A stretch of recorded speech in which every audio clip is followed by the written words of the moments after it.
Hi, welcome to Loft 801. My name is Diego, and today I'm talking about Black News terms and conditions. I'm going to start by saying this up front. I, as a non-person of color, did not resonate with this movie in the slightest. My girlfriend, who is a person of color thanks to her black dad, also did not resonate with this movie in the slightest. We felt like we sat through the longest video art collage ever. That's not us, well, at least not me, saying that this is a bad film. I'm not saying this film is talentless. I'm not saying there isn't any craft here. I'm saying that for me, emotionally, it never clicked. It never grabbed me by the chest, and it never gave me that oh wow moment where I thought to myself, okay, I see why this movie needs to exist. And honestly, I think my experience makes sense because this isn't really built like a normal movie. It's adapted from an art installation, and it's designed to feel more like a record album, a media stream, a living broadcast, a remix of history and imagination, not necessarily a straightforward documentary or narrative. It's an experience built around sonic qualities with history, fictional elements, appearances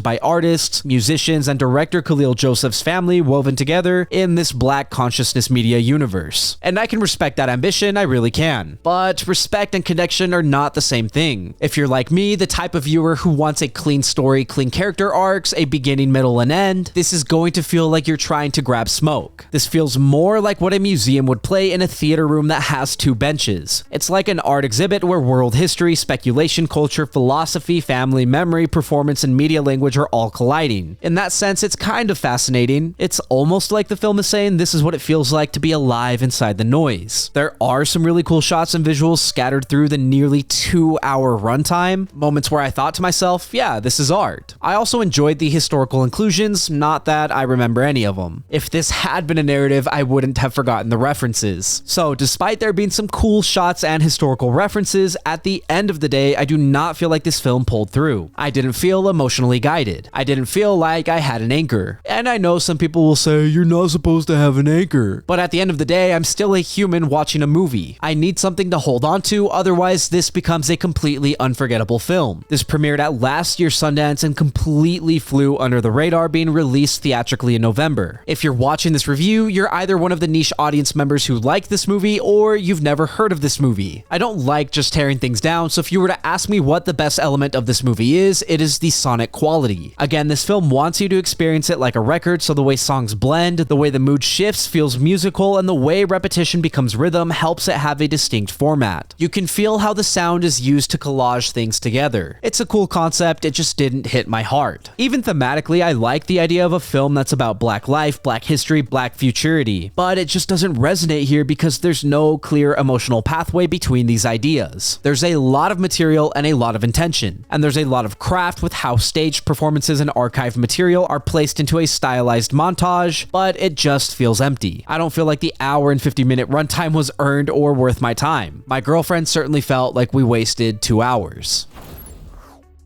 I'm gonna beat a dead horse here, but at the end of the day, Black News Terms and Conditions is one of those films where I can clearly see the intention, the artistry, and the ambition, but I can't pretend it worked for me. I respect what KhalilJoseph tried to build, a sonic, immersive, collage-driven universe that reframes history and culture through a black lens. But for my girlfriend and me, it never became emotionally tangible, and it felt like something that a museum would show you. If you like experimental cinema, you might connect with this. But if you're like me, you need an anchor and a heartbeat to pull you through, you're probably going to feel the same way I did, that there are some cool moments but not enough substance to justify the runtime. If you want a real movie about black culture and history, watch last year's Sinners instead. Thank you for listening to my review of Black News Terms and Conditions. If you enjoyed the video, leave a like and hit subscribe. If you did not enjoy the video, thank you for sticking around. As always, I would love to read what you have to say, so leave a comment and let me know what you're thinking. Also, if there's something you want to see reviewed, don't forget to let me know and I will do my best to get to it. Lastly, if you want to see some more from me, then you can check out my vlogs linked up above or my podcast Good Friends. Again, thank you for watching. My name is Diego and I will see you next time.